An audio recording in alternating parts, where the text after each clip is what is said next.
सुप्रभात बच्चों, आज की कक्षा में आप सभी का हार्दिक अभिनंदन। प्यारे बच्चों, हमने पाठ 13 साहस को सलाम में सुश्री अरुणिमा सिन्हा के जीवन के बारे में पढ़ा कि किस प्रकार से लुटेरों ने जब उन्हें ट्रेन से धक्का देकर गिरा दिया, उनका पैर कट गया, तो अपने जीवन में उन्होंने निराशा को रत्ती भर भी आने नहीं दिया और अपने जीवन में एक नए लक्ष्य के साथ उन्होंने शुरुआत की।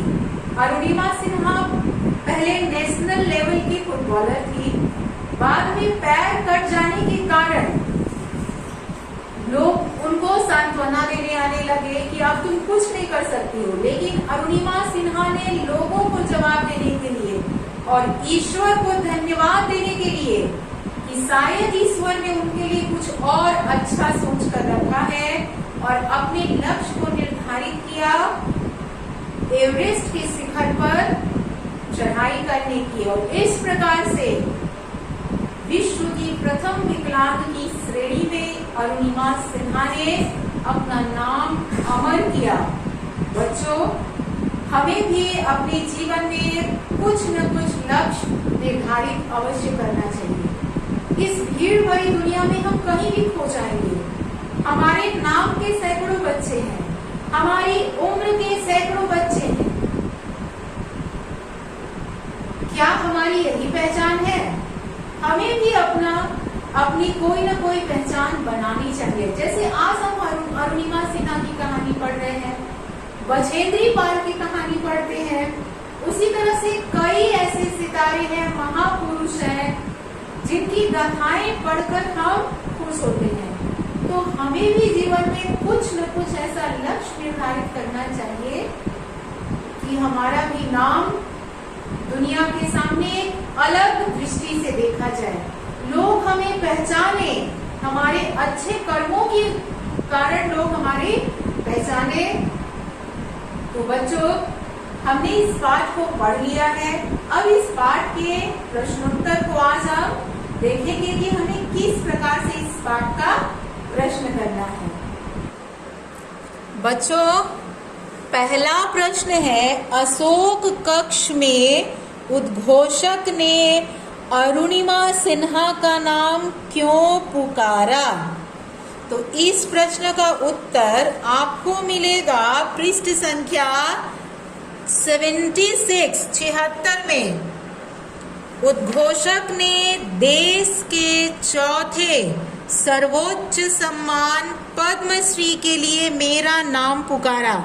मेरा अर्थात अरुणिमा सिन्हा। प्रश्न क्या है कि उद्घोषक ने अशोक कक्ष में अरुणिमा सिन्हा का नाम क्यों पुकारा? तो इसका उत्तर क्या होगा? उद्घोषक ने देश के चौथे सर्वोच्च सम्मान पद्मश्री को देने के लिए अरुणिमा सिन्हा का नाम पुकारा।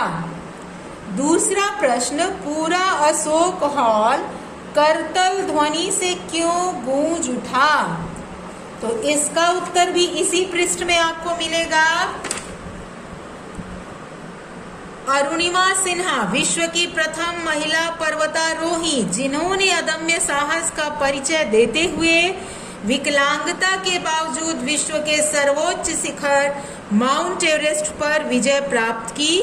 पूरा अशोक हॉल करतल ध्वनि से गूंज रहा है। तो इसको अपने शब्दों में उत्तर इस प्रकार से लिखेंगे, अरुणिमा सिन्हा विश्व की प्रथम महिला पर्वतारोही हैं, जिन्होंने अदम्य साहस का परिचय देते हुए विकलांगता के बावजूद माउंट एवरेस्ट पर विजय प्राप्त विश्व के सर्वोच्च शिखर माउंट एवरेस्ट पर विजय प्राप्त की। इसलिए अशोक हॉल करतल ध्वनि से गूंज रहा है। ठीक है बच्चों, तो यहाँ इसका उत्तर फिर से मैं पढ़ दे रही हूँ। पूरा अशोक हॉल करतल ध्वनि से क्यों गूंज उठा? अरुणिमा सिन्हा विकलांग होने के बावजूद विश्व की प्रथम महिला पर्वतारोही थी, जिन्होंने माउंट एवरेस्ट पर विजय प्राप्त की। इसलिए अशोक हॉल करतल ध्वनि से गूंज उठा। राष्ट्रपति से पुरस्कार प्राप्त करते हुए अरुणिमा अपने को कहाँ पाती है? इसका उत्तर भी पृष्ठ संख्या 76 में है। राष्ट्रपति से पुरस्कार प्राप्त करते हुए अरुणिमा अपने आप को रेल की पटरियों पर पड़ा पाती है। दिल्ली जाते समय ट्रेन में अरुणिमा के साथ क्या घटना घटित हुई? तो इसका भी पेज नंबर 76 में है कि दिल्ली जाते समय रेल के सामान्य श्रेणी के डिब्बे में कुछ लुटेरे घुस आए और लूट मार करने लगे। जैसे ही एक लुटेरे ने अरुणिमा सिन्हा की चेन और पर्स छीनने की कोशिश की, वे लुटेरों से भिड़ गई, जिससे लुटेरों ने चलती ट्रेन से उन्हें बाहर फेंक दिया और वे दूसरी पटरी से गुजरती हुई ट्रेन से टकराकर गिर गई। तो इसका क्या लिखेंगे आप? दिल्ली जाते समय ट्रेन में अरुणिमा सिन्हा के साथ क्या घटना घटित हुई? दिल्ली जाते समय पद्मावती एक्सप्रेस में कुछ लुटेरों का गिरोह अरुणिमा सिन्हा की चेन और पर्स छीनने की कोशिश करने लगे, जिससे अरुणिमा सिन्हा उनसे भिड़ गई और लुटेरों के गिरोह ने उन्हें चलती ट्रेन से बाहर फेंक दिया।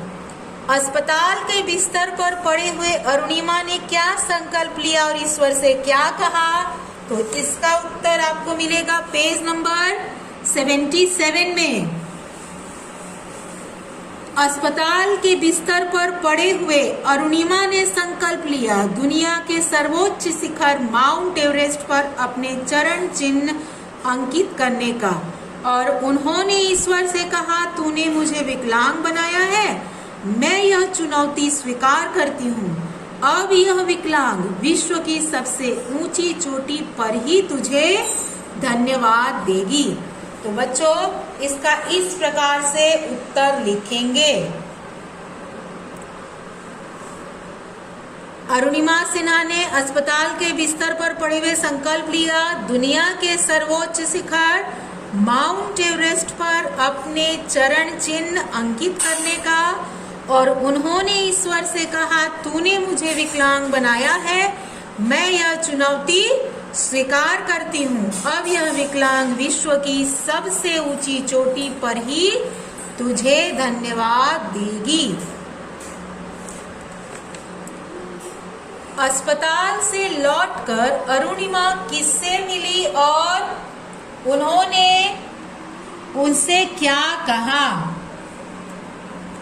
अस्पताल से लौटकर अरुणिमा बछेंद्री पाल से मिली और उन्होंने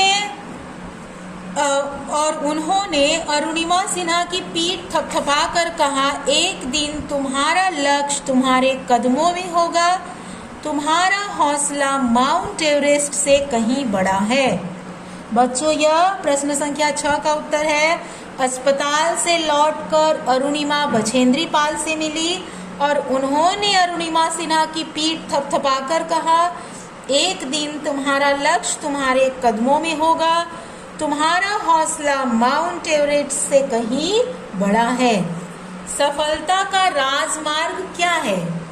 इस प्रश्न का उत्तर पेज नंबर 78। खुद पर विश्वास, दृढ़ इच्छा शक्ति और अपने लक्ष्य के प्रति संपूर्ण समर्पण, यही सफलता का राजमार्ग है।